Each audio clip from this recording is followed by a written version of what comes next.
تخيل كده لو تصحى من النوم تلاقي 1,800,000 دولار في حسابك البنكي. يا ترى هتروح الشغل في اليوم ده ولا هتبعت رسالة لمديرك تقول له اعتبرني مستقيل؟ ده بالظبط اللي بيحصل حاليا مع موظفين شركة نيفيديا. خليك معايا لاخر الحلقة عشان تعرف ايه اللي حصل، وكمان عشان اقول لك ازاي تستفيد من نجاح نيفيديا الجنوني ده، وكمان هنتكلم عن اهم الحاجات اللي محتاج تتعلمها عشان تلحق القطر قبل ما يطلع. بس قبل ما نبدأ، لو انت لسه جديد في القناة ما تنساش تعمل سبسكرايب وتفعل زر الجرس علشان يوصلك كل جديد.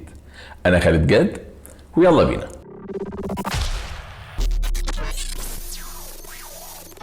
يمكن معظمنا عارف شركة نيفيديا العملاقة اللي بتصنع كروت الشاشة لأجهزة الكمبيوتر، بس ممكن ما تبقاش عارف ايه اللي ورا قصة نجاح الشركة دي في آخر 10 سنين فاتوا. شركة نيفيديا قلبت الدنيا في الفترة اللي فاتت، وده بسبب ان الشرايح بتاعتها طلعت مثالية لاستخدامات الماشين ليرنينج والذكاء الاصطناعي وتدريب المودلز، ومن ساعتها الشركة طالعة زي الصاروخ، وقيمة أسهمها زادت 1200% في آخر 5 سنين بس، و12000% في اخر 10 سنين. يعني لو كنت حاطط 10,000 دولار في اسهم الشركه دي من 10 سنين كان زمانك مليونير دلوقتي. بس الحكايه مش بس ارقام، نيفيديا دلوقتي بقت هي المتحكمه في سوق الشرايح في العالم كله، وكل الشركات الكبيره زي جوجل وفيسبوك ومايكروسوفت بيجروا عليها علشان يشتروا منتجاتها. تمام كده، احنا فهمنا كده ان الشركه بتكبر وبتنجح والدنيا ماشيه معاها زي الفل. ايه بقى قصه الموظفين المليونيرات دول؟ ها بص، الصراحه وانا عايز اقول لك هم مش بس بقوا اغنياء، دول حياتهم اتغيرت بالكامل. الموظف اللي بقاله 5 سنين بس في الشركه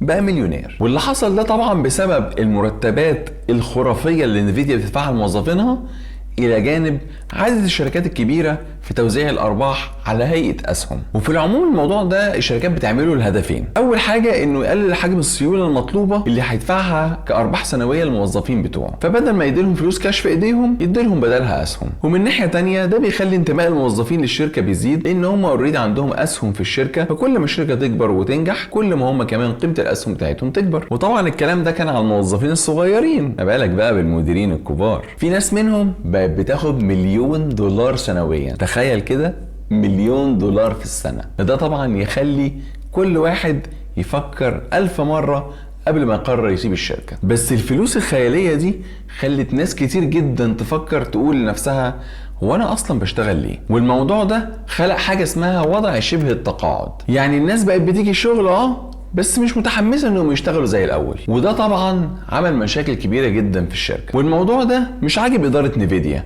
وخصوصا الرئيس التنفيذي جانسن وانج. وفي اجتماع كبير مع الموظفين وانج قال كلام مهم، قال لهم الشغل في نيفيديا زي الرياضه الاختياريه، فانتوا هنا علشان انتوا عايزين تبقوا هنا، مش عشان انتوا محتاجين فلوس. وكان بيحاول يقصد بالكلام ده ان حتى الموظفين لو بقوا اغنياء فانهم محتاجين يفضلوا متحمسين ويشتغلوا باقصى كفاءه عندهم، وان الشغل مش بس عشان الفلوس، لا ده كمان عشان تحس بالانجاز والتطوير. بس القفزه الكبيره اللي حصلت في نيفيديا دي مش بس اللي استفادت منها نيفيديا، لا ده كمان اتاثر بيها صناعه التكنولوجيا ككل. اولا خلت نيفيديا الشركات كلها تجري وراها وتحاول تحصلها في التكنولوجيا اللي وصلت لها. فشركات عملاقه كبيره جدا زي انتل بدات تنفست فلوس كبيره جدا وريسورسز علشان يقدروا يطوروا رقائق او الشيبس بتاعه الذكاء الاصطناعي، وده طبعا عشان القطر ما يفوتهاش وتلحق اي حاجه قبل ما نيفيديا تستحوذ على السوق كله. تاني حاجه ان الاستثمار في الذكاء الاصطناعي زاد بشكل جنوني في الفتره الاخيره. الشركات والحكومات بقت بتضخ فلوس كتيره جدا في المجال ده، وده فتح فرص شغل وبحث علمي ما كانتش موجوده قبل كده. وده طبعا لان سر نجاح المؤسسات الحكوميه والخاصه بيعتمد بشكل كبير جدا على تطبيقات الذكاء الاصطناعي، لان باستخدامه بيقدروا يحسنوا جوده المنتجات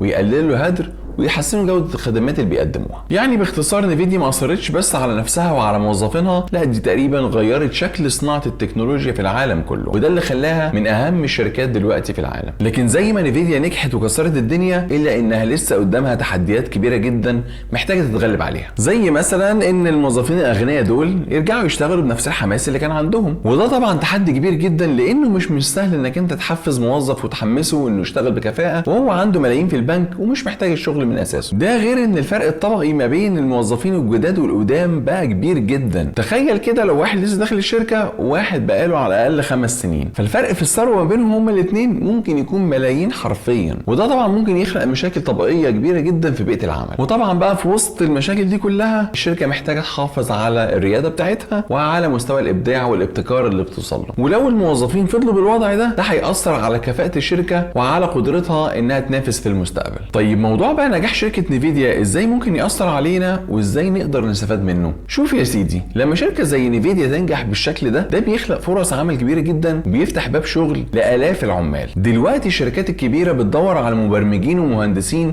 من كل حته في العالم، ومصر والوطن العربي اكيد من ضمنهم. كتير من الشركات الاجنبيه دلوقتي بقت بتوظف مصريين وعرب في وظائف تقدر تشتغلها عن بعد، يعني ممكن تشتغل في شركه في امريكا وانت قاعد في بيتك. وطبعا الشركات العالميه بتدفع مرتبات افضل من الشركات المحليه واكيد بالعمله الاجنبيه، ودي فرصه ممتازه للبلاد اللي بتعاني من ظروف اقتصاديه صعبه وانهيار العمله المحليه. ومش بس كده، شغلك مع الشركات دي هيديلك خبره ممكن ما تقدرش تحصل عليها مع اي شركات محليه تانية. بس طبعا الدنيا مش وردي قوي كده، في تحديات لازم نواجهها ونلاقي طرق نتغلب عليها. وده طبعا علشان انت عارف ان الانترنت خلى العالم كله عباره عن قريه صغيره، وزي ما انت بقيت قادر توصل للشركات الاجنبيه وتشتغل عن بعد، في ناس تانية برضه هي كمان قدرت توصل لنفس الشركات وبتنافسك على نفس الوظائف من الصين والهند وكل البلاد اللي شاطرين جدا في التكنولوجي وعندهم نفس الاكسبيرينس اللي ممكن تبقى عندك. وعلشان كده لازم تلاقي لنفسك حاجه بتتميز بيها عليهم بحيث انك تفضل في تطوير مستمر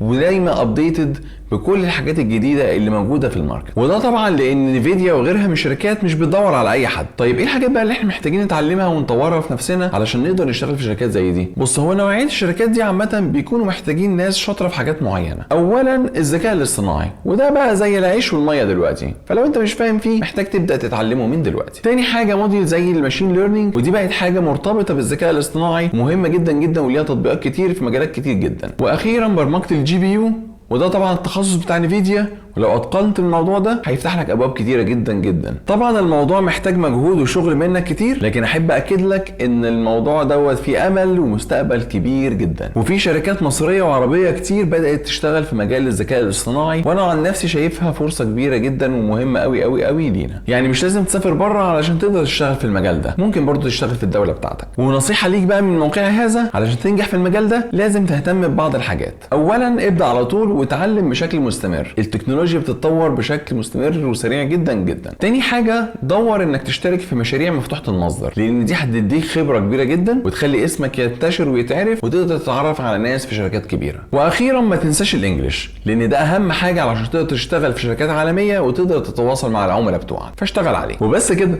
ده كان كل حاجه معايا في حلقه النهارده. لو عجبتك الحلقه ما تنساش تدعمنا بلايك وتشير الحلقه دي مع اصحابك علشان يستفادوا هم كمان. وما تنساش تكتب لها في الكومنتات لو عندك اي اسئله او استفسارات عايزين نجاوبك عليها. واشوفك الحلقه الجايه. سلام.